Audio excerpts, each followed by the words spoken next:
Hoy les vengo a hablar sobre las condiciones del método de Jacobi y el método de Gauss-Seidel. Bueno, la primera condición sería que la matriz tiene que ser dominante o que debe contener el mayor coeficiente de la ecuación. La segunda condición sería que un error que incluya la columna de términos independientes adicional de la tolerancia al error que se requiere. La tercera es que el mismo número de ecuaciones e incógnitas. Cuarta es valores iniciales para cada incógnita. Sería x igual 0, x igual, y igual 0, z igual 0. Y la quinta sería la matriz no debe contener elementos nulos. Seguidamente tenemos las similitudes y diferencias. Las similitudes tendríamos tres, que la primera sería alternativa a los métodos Gauss-Jordan y eliminación de Gauss. La otra sería ambos son coeficientes al encontrar incógnitas en un sistema de ecuaciones. Y la tercera sería que a diferencia de los métodos directos son aproximaciones. Tenemos la diferencia. En el método de Jacobi sería que para cada interacción el método usa los valores anteriormente estimados de las cambiantes. En caso de ser la interacción inicial, los cambiantes poseen valores default o bien el cliente define estos valores. Y en Gauss-Seidel sería que en este procedimiento se suplir los combinantes que fueron calculadas en la interacción anterior por la de la interacción de hoy, de inmediato, tal cual que se disminuye el número de interacciones. Entonces, como les venía diciendo, debemos, pues esta ecuación, que ya al aplicar la propiedad distributiva nos da, lo que nos ayuda, esta fórmula lo que nos ayuda es a encontrar el valor de esta incógnita. Pero ¿qué pasa? En un sistema de ecuaciones tenemos primero varias incógnitas y segundo, la primera solución por medio de Jacobi que nos da no va a ser tal vez la indicada, ¿sí? Porque como les dije, la solución indicada nos la da es la convergencia, el punto donde se da la convergencia. Entonces, ¿qué debemos hacer? Debemos volver esta ecuación recursiva. ¿Qué nos quiere dar a entender eso? De que nos sirva para hallar las variables, dependiendo de las iteraciones que queramos. Y lo que nos dice Jacobi es que, bueno, acá está expresada de forma en matriz. ¿Qué nos dice Jacobi? ¿Qué quiere decir este K más 1? Este es el punto donde se va a llegar. El punto donde se va a llegar. Y esta XK, ¿qué es? Esta XK es el punto anterior que ya obtenemos, que ya habíamos obtenido. Entonces, así funciona para cada una de las iteraciones, hallar las incógnitas. Entonces, ¿qué pasa? Algo que debemos de tener en cuenta es que esta forma de matriz de la ecuación recursiva se soluciona y nos dan ¿qué? Fórmulas. Nosotros podemos sacar las fórmulas para hallar cada variable, cada incógnita de nuestro sistema de ecuación y poder hallar pues la que más nos convenga, ¿cierto? Entonces, con lo anterior dicho, con esto anteriormente dicho, luego de que hayamos nuestras ecuaciones, ¿sí? Lo que debemos de hacer es ya con esto podemos hallar la equivalencia de cada una de las variables y hacerlo de forma iterativa, o sea, repetirlo hasta que hallemos la convergencia. Entonces, como les venía diciendo, este método lo hace de esta manera. El punto próximo lo hacemos con el punto anterior. Ojo, el punto próximo a hallar en nuestra iteración lo hacemos con el punto anterior. Mírenlo acá donde lo podemos ver. Entonces sería x de k más 1 va a ser igual a ¿qué? A nuestro valor menos nuestro factor a1 por yk. ¿Qué quiere decir yk? Va a ser la y anterior que tenemos. En este caso, estos métodos tienen la particularidad que comienzan del punto 0,00, ¿sí? Entonces, nuestra y para x, nuestra primera x va a ser esa y anterior y asimismo con la z. Para y de esa misma iteración va a ser con la k anterior y con la z anterior. Para z de esa misma iteración va a ser con la misma x anterior y la z anterior. ¿Qué pasa? Este es para nuestra primera iteración, ¿cierto? Para la segunda iteración, ¿qué vamos a hacer? Lo mismo, pero lo vamos a hacer con los puntos hallados anteriormente. Esa es la gran diferencia que tiene Jacobi con el Gauss-Seidel. ¿Qué pasa?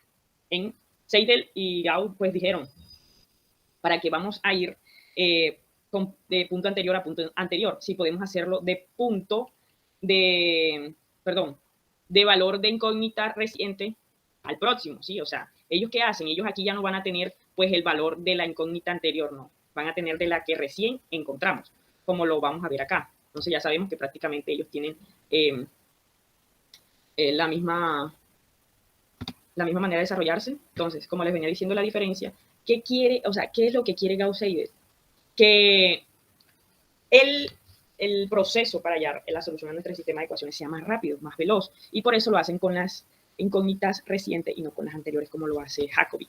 Entonces, los criterios de convergencia son los mismos, que aquí está, que nuestro factor sea mayor a la suma de ambos factores que quedan en nuestra ecuación. Entonces, el desarrollo del método, como les dije, es igual. Debemos de tener en cuenta que nuestras matrices deben de ser cuadradas, ¿ok? O sea, de 2 por 2, de 3 por 3 y así sucesivamente. Entonces, aquí es donde vengo a explicarles la diferencia de esos métodos. Recuerden que acá, pues tenemos la misma forma. Para X1 de la primera iteración, pues es la misma que Jacobi, porque se utiliza el primer punto que tenemos, no tenemos más, ¿cierto? Pero cuando ya hacemos encontramos la primera incógnita de nuestra primera iteración, para hallar la segunda incógnita de nuestra primera iteración, vamos a utilizar es la reciente encontrada. O sea, ya acá vamos a ¿qué? Vamos a darle valor a X, no al punto anterior, sino a la que acabamos de encontrar. Entonces vamos a reemplazar X por la que encontramos recientemente en esa misma iteración. Asimismo, va a suceder al momento de hallar X, pues la tercera incógnita de nuestra primera iteración, vamos a reemplazar la X reciente que encontramos, que fue esta primera, y luego vamos a reemplazar la X o la segunda incógnita reciente en esta equivalencia. Y así sucesivamente. Entonces, para la segunda iteración, recordemos que aquí utilizamos X sub 3, miren aquí, y X sub 2, ¿cierto? Entonces, ¿qué va a suceder? Que aquí en X sub 3 vamos a reemplazar lo que es la X sub 3 que hallamos en la primera iteración. ¿Ya? Y así sucesivamente se va repitiendo el proceso. ¿Y qué va a suceder? Pues que nuestras iteraciones se van a recortar porque este procedimiento lo que nos ayuda es a solucionar nuestro sistema más rápido, puesto de que no lo vamos a hacer con el punto anterior, sino con la incógnita reciente. Entonces, a continuación, hola, mi nombre es Kaylin Gamarra. El día de hoy vengo a explicarle, junto con mi grupo, lo que es el método de Jacobi y el método de Gauss-Seidel. Entonces, lo que debemos de tener en cuenta es que ambos métodos son iterativos, lo que quiere decir que se repite o se ha repetido muchas veces. Estos métodos son usados para resolver sistemas de ecuaciones lineales, tipo A por X igual a B. Este método consiste, por ejemplo, el método de Jacobi consiste en usar fórmulas como iteración de un punto fijo. Entonces, ¿qué pasa? Debemos de tener en cuenta de que para cada método existen pues, criterios de convergencia. ¿Qué pasa? El método de Jacobi y el método de Gauss-Seidel manejan criterios de convergencia pues prácticamente iguales. O sea, lo que debemos de tener es una diagonal de nuestra matriz de cofactores dominante. Entonces, ¿cómo sabemos? ¿Cómo sabemos que esa diagonal es dominante? Pues ya les voy a enseñar acá. Nos dice que el criterio de convergencia nos dice que para que se dé, debemos tener una condición elemental. ¿Cuál es la condición elemental? Que en nuestra matriz, este factor de acá sea mayor a este de acá y sea mayor a este de acá. Este de acá. O en el caso de la siguiente pues, fila, que este factor sea mayor, este factor sea mayor a este. Esa es la condición elemental. Ahora, la condición suficiente es que este mismo factor, el valor absoluto de este factor, sea mayor a la suma del valor absoluto de estas dos. Esa es la condición suficiente que debe de tener pues nuestro sistema para poder hallar la convergencia por este método. Entonces, como les dije, el método de Jacobi y el método de Gauss comparten prácticamente las mismas condiciones. ¿Cómo se desarrolla el método? Ellos se desarrollan prácticamente de la misma manera. Lo único que va a cambiar es una cosita que ya lo vamos a ver más adelante. Entonces, ¿cómo se desarrolla este método? Como les dije, la forma de representarse matricial, este método es de esta manera: A por X igual a B, donde A es nuestra matriz de cofactores, que luego se divide. X, pues, es nuestro vector de incógnitas, y B es nuestro vector de valores independientes. Entonces, como aquí lo podemos ver, mire que A es nuestra matriz de cofactores, X es nuestra matriz de, pues, vector de incógnitas, y de factores independientes es B. Entonces, como les dije, ambos métodos manejan un desarrollo parecido, prácticamente igual. ¿Qué es lo que va a cambiar? Ya ahorita les voy a explicar entonces. ¿Qué pasa? Esta matriz de cofactores que tenemos acá designada como A, la podemos dividir en tres partes, ¿sí? ¿Cómo dividimos eso en tres partes? Entonces, lo que vamos a hacer es que esa matriz A la vamos a volver en matriz D, L, U. La vamos a dividir en tres partes. ¿Qué va a pasar? Nuestro vector de incógnitas va a seguir siendo el mismo y el de valores independientes también. Pero L, por ejemplo, L se va a volver en una diagonal, en una triangular inferior. Ya saben cómo es la matriz triangular inferior, donde los elementos de su diagonal y los de arriba son ceros y solamente tendríamos los valores de abajo. Asimismo, con la superior, la triangular superior, donde todos los valores desde la diagonal principal hacia abajo son ceros y los de arriba pues tienen el valor de los que tenemos en la matriz de cofactores. Entonces, Y D, pues sería nuestra diagonal de los elementos de nuestra matriz de cofactores.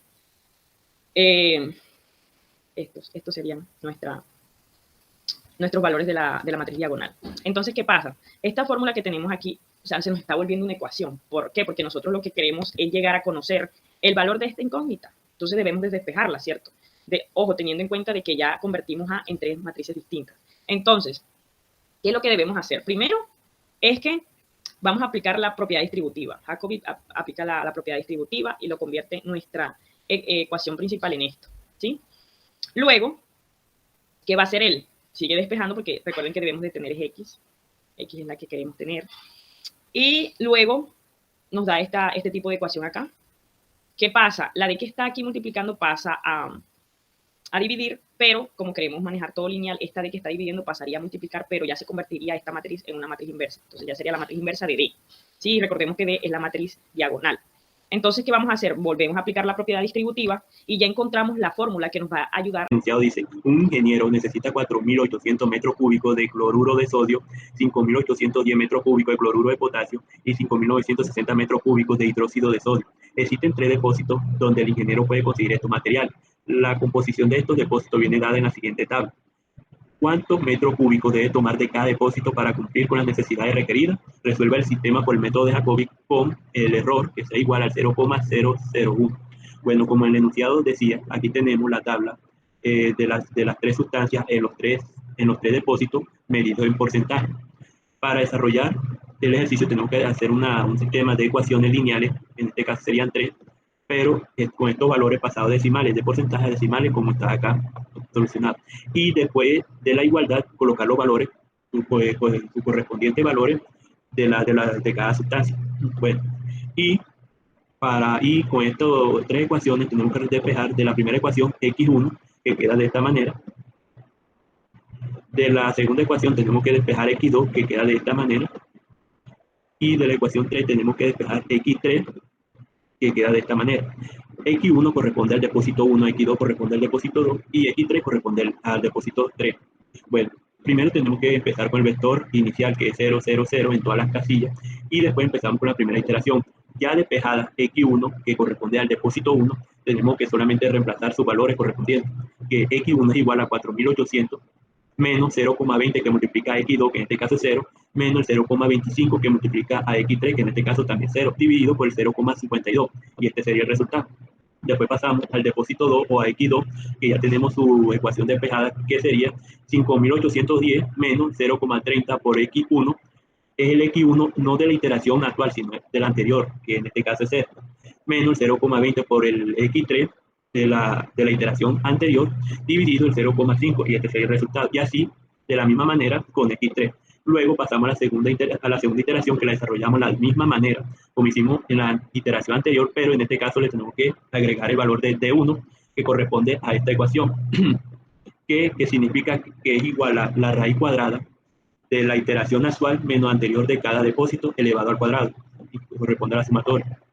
Y así reemplazamos la ecuación en su respectiva casilla, y después de tener este valor reemplazado de esta ecuación dicha anteriormente, tenemos que tener en cuenta la aclaración de que el ejercicio va a terminar cuando el error sea del 0,001. Aquí hago una casilla extra, donde pongo la condición de que si la casilla anterior o D1 lineales, por el método de Gauss-Seidel, voy a utilizar el programa de Excel para poder darle solución a este pequeño ejercicio. Entonces, tenemos, ¿qué dice? El ejercicio dice así: un ingeniero necesita 350 metros cúbicos de NH3, 215 metros cúbicos de KCl y 400 metros cúbicos de CO2. Existen 3 depósitos donde el ingeniero puede conseguir estos materiales. Dada la composición de estos depósitos, o sea, el sistema de ecuaciones, ¿cuántos metros cúbicos debe tomar de cada depósito para cumplir lo requerido? Listo, entonces tenemos que principalmente lo que hacemos primero es tener la matriz de coeficientes, esta que tenemos por aquí. Aquí tenemos el vector B, también llamado términos independientes. En esta tabla tenemos el número de iteraciones, en este caso van a ser 7, ya les voy a decir por qué. Tenemos los valores iniciales, que son estos verdes, los valores nuevos, los azulitos, el error porcentual. Entonces, en los valores iniciales tenemos X1, X2 y X3. También se puede poner X, Y, Z, es lo mismo. Los valores iniciales van a ser 0. partiendo de estos son los valores que vamos a reemplazar en la fórmula para poder hallar x1. Aquí x1 es x, x2 es y x3 es z. Entonces, con esta fórmula vamos a reemplazar los valores de la matriz de coeficientes en esta fórmula. Eso lo hacemos para x1, x2 y x3 o x, y, z, como lo dijo ahorita. Luego de eso nos va a dar como resultado esto de primera hilera de esta iteración. Aquí estos valores, cuando los hallamos, lo que hacemos es que van a ser los valores iniciales para nuestra siguiente iteración. Entonces lo que hacen es que se bajan todos los tres valores y pasan a ser los valores iniciales. Esto nos va a servir como base para hallar nuestros nuevos valores. Y los nuevos valores que encontremos van a ser los valores iniciales de nuestra siguiente iteración. En este caso, como tenemos aquí la iteración 0, los valores nuevos de la iteración 0 van a ser los valores iniciales de nuestra iteración 1. Y así sucesivamente. Aquí tenemos el error porcentual. Buscamos es que, en este caso, pues, lo buscamos es que dé menor a 0.001. Y en todas tres variables se tienen que cumplir. Y en la iteración que se cumple es en la iteración 7, por eso son 7. Simplemente hasta ahí lo dejamos. Aquí lo que hicimos en esta parte amarillita, dice fila 1, fila 2 y fila 3, es comprobar que estos valores nuevos son los correctos. ¿Cómo se hace eso? Pues simplemente se toman estos valores y los reemplazamos en la fórmula de la matriz de coeficiente. Y simplemente eso es todo. Espero que les haya gustado, que les sirva esta breve explicación. Muchas gracias. Un saludo, mi nombre es Luisa Fernanda Jerónimo Torres y les voy a mostrar una de muchas maneras en las que podemos estructurar el método de Jacobi y el de Gauss-Seidel para resolver un sistema de ecuaciones lineales, en este caso en MATLAB. Primero tenemos que ingresar estos datos, un número de ecuaciones del sistema, ingresar la matriz A de los coeficientes con diagonal dominante, ya siguiendo la estructura del método de Jacobi, la matriz B de los términos independientes, un número máximo de iteraciones, error y el error establecido o valor de la norma, que esta nos va a indicar hasta cuándo se van a terminar las iteraciones. Por eso es muy importante el error. El valor inicial, que puede ser cualquiera, en este caso esto indica que son una matriz de 0. El vector X va a tomar ese mismo valor de la matriz. K va a ser el contador de las iteraciones. Y junto con la norma que va a tomar al principio un valor de 1 para que pueda correr este ciclo que vemos acá. En esta estructura tenemos que Y va a tomar la condición de que mientras la norma sea mayor que el error, el programa va a seguir, el ciclo va a seguir hasta que ya esa condición no se cumpla. Tenemos el contador, estas estructuras de for que ya siguiendo la fórmula del método de Jacobi, donde despejamos las incógnitas y se forman las iteraciones hasta que ya se cumpla esta condición. Tenemos la fórmula de la norma del valor inicial menos el valor antiguo. Y esta manera para mostrar nuestros resultados. Esto nos indica que es entero, esto que van a estar separados y van a ser decimales con 6 cifras. Como podemos ver aquí tenemos nuestro vector con diagonal dominante, cada fila separada por punto y coma, nuestros términos independientes, el máximo de iteraciones, por ejemplo, 500, el error establecido de 0.01, que nos da que son 8 iteraciones, aquí valor de X, 6.54, Y, menos 0.96 y Z 4.96 con un error de 0.0088.